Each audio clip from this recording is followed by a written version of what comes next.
So what happens when we die? It's the ultimate question, right? For centuries, we've met it with faith or fear or just silence. But what if we approached it in a totally different way? Not as a belief you have to prove, but as a pattern you can investigate. Well, that's exactly what we're going to do here. We're going to look at decades of research into what people consistently report from the other side. And that's our goal right there. This quote from the incredible Dolores Cannon just sets the tone perfectly. We're not here to try and convince you of anything. We're here to understand, to look at the incredible patterns that show up when thousands of people from all over the world with completely different backgrounds somehow start telling the same story. Okay, so first things first, we've got to get our terms straight. You've probably heard of near-death experiences, NDEs. But the researchers in this field, they draw a really sharp line between those and what they call a full-death experience, which is usually explored through hypnotic regression. And this breaks it down perfectly. Think of the NDE on the left as being pulled up to a doorway. There's this feeling of a tether, a sense that you're going to be pulled back. The journey is interrupted, right? People are always told, it's not your time yet. They're at a threshold.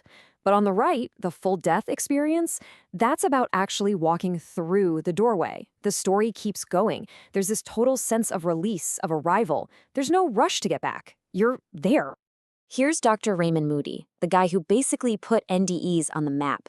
And he nails it right here. The number one feature is return. It's powerful, for sure, but by its very nature, the journey is unfinished. It's like you get a peek into the next room, but you never get to fully walk in and explore.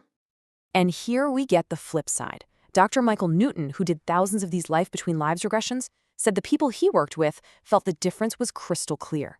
An NDE feels like you're on a leash. What they called full death was the feeling of that leash just being released. Now let's get into one of the most powerful patterns reported in both of these experiences. Okay, so almost everyone who has one of these experiences, whether it's an NDE or a regression, reports something called a life review, but it's almost always misunderstood.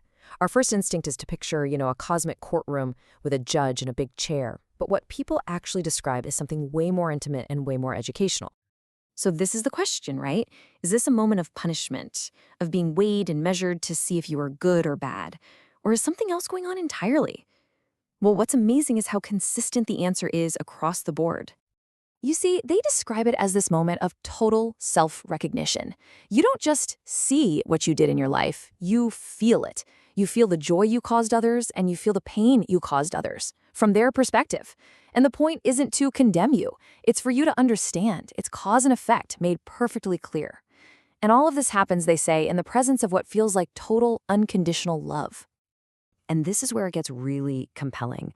The life review has this massive, measurable, lasting impact. Clinicians like Dr. Bruce Grayson have documented this for years.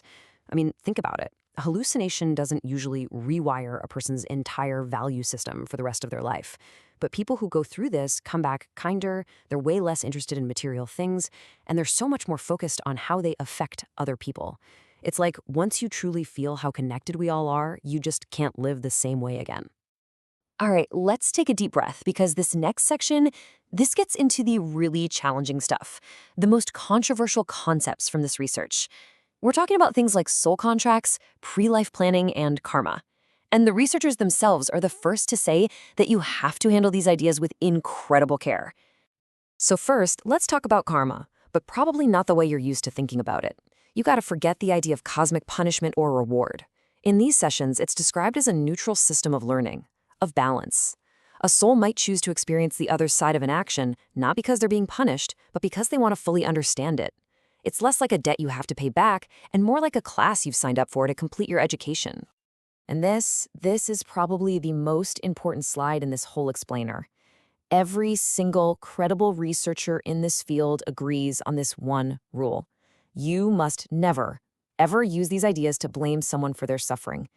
Telling someone who's grieving that their tragedy was part of the plan or their karma is a deeply cruel misuse of these concepts. Their only ethical use is to help people find their own meaning and to grow our compassion, not to hit someone over the head with an ideology while they're in pain. This stuff is for personal insight, not a weapon. So after all of that, I know what you're probably thinking. Okay, but where's the proof? It's a totally fair question. And as we shift gears here, it's important to understand that in a field like this, proof doesn't exactly come from a test tube in a lab. Evidence here is gathered by looking for those consistent patterns and by observing real, tangible, long-term changes in people. This table is a great way to see how different researchers approach this. For a guy like Ian Stevenson, the gold standard was verifiable facts, a little kid knowing names and places from a supposed past life that there's no way they could have learned. For Bruce Grayson, it's that profound psychological transformation we just talked about. For Raymond Moody, it's when a patient can accurately describe things that happened in the operating room while they were clinically dead. And for Michael Newton, the evidence was just the sheer consistency of the story across thousands of separate cases. So you see, when you really boil it all down, the point isn't necessarily to prove what happens when we die. It's about what these patterns can teach us about how to live now. Whether you believe these experiences are literal or metaphorical, the framework they offer is profound. It's a blueprint for living with more compassion, less fear, and a much bigger sense of purpose. And that really leaves us with this one last thought. What if the whole point of looking into death is to better understand life? What if we shifted our focus from a fear of what's next to a curiosity about what we're here for, right now? Well, that shift in perspective might just be the most transformative journey of all.